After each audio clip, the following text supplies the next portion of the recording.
Chapter 13 of The Science of Getting Rich by Valence D. Wattles. Chapter 13 Getting into the Right Business. Success in any particular business depends for one thing upon your possessing in a well-developed state the faculties required in that business. Without good musical faculty, no one can succeed as a teacher of music. Without well-developed mechanical faculties, no one can achieve great success in any of the mechanical trades. Without tact and the commercial faculties, no one can succeed in mercantile pursuits. But to possess in a well-developed state the faculties required in your particular vocation does not ensure getting rich. There are musicians who have remarkable talent and who yet remain poor. There are blacksmiths, carpenters, and so on who have excellent mechanical ability, but who do not get rich. And there are merchants with good faculties for dealing with men who nevertheless fail. The different faculties are tools. It is essential to have good tools, but it is also essential that the tools should be used in the right way. One man can take a sharp saw, a square, a good plane, and so on, and build a handsome article of furniture. Another man can take the same tools and set to work to duplicate the article, but his production will be a botch. He does not know how to use good tools in a successful way. The various faculties of your mind are the tools with which you must do the work which is to make you rich. It will be easier for you to succeed if you get into a business for which you are well equipped with mental tools. Generally speaking, you will do best in that business which will use your strongest faculties, the one for which you are naturally best fitted. But there are limitations to this statement also. No man should regard his vocation as being irrevocably fixed by the tendencies with which he was born. You can get rich in any business, for if you have not the right talent, you can develop that talent. It merely means that you will have to make your tools as you go along, instead of confining yourself to the use of those with which you were born. It will be easier for you to succeed in a vocation for which you already have the talents in a well-developed state, but you can succeed in any vocation, for you can develop any rudimentary talent, and there is no talent of which you have not at least the rudiment. You will get rich most easily in point of effort if you do that for which you are best fitted, but you will get rich most satisfactory if you do that which you want to do.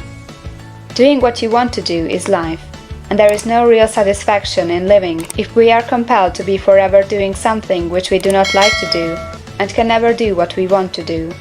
And it is certain that you can do what you want to do. The desire to do it is proof that you have within you the power which can do it. Desire is a manifestation of power. The desire to play music is the power which can play music seeking expression and development. The desire to invent mechanical devices is the mechanical talent seeking expression and development. Where there is no power, either developed or undeveloped, to do a thing, there is never any desire to do that thing. And where there is strong desire to do a thing, it is certain proof that the power to do it is strong, and only requires to be developed and applied in the right way. All things else being equal, it is best to select the business for which you have the best developed talent, but if you have a strong desire to engage in any particular line of work, you should select that work as the ultimate end at which you aim. You can do what you want to do, and it is your right and privilege to follow the business or avocation which will be most congenial and pleasant. You are not obliged to do what you do not like to do, and you should not do it except as the means to bring you to the doing of the thing you want to do.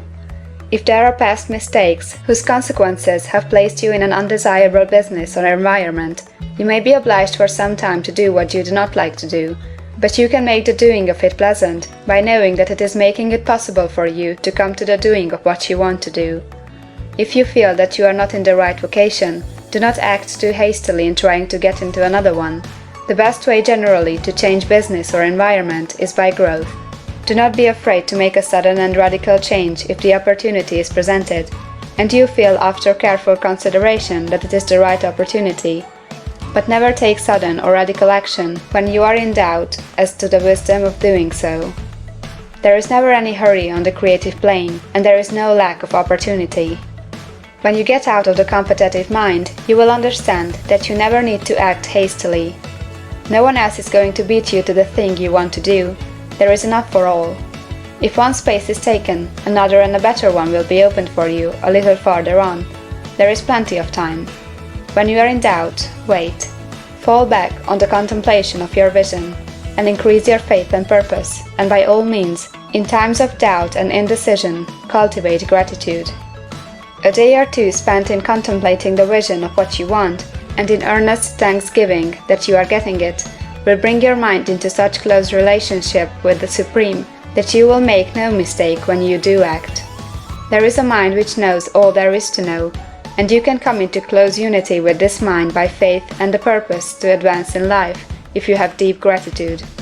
Mistakes come from acting hastily, or from acting in fear or doubt, or in forgetfulness of the right motive, which is more life to all and less to none. As you go on in the certain way, opportunities will come to you in increasing number, and you will need to be very steady in your faith and purpose, and to keep in close touch with the All Mind by reverent gratitude. Do all that you can do in a perfect manner every day, but do it without haste, worry, or fear. Go as fast as you can, but never hurry. Remember that in the moment you begin to hurry, you cease to be a creator and become a competitor. You drop back upon the old plane again. Whenever you find yourself hurrying, call a halt.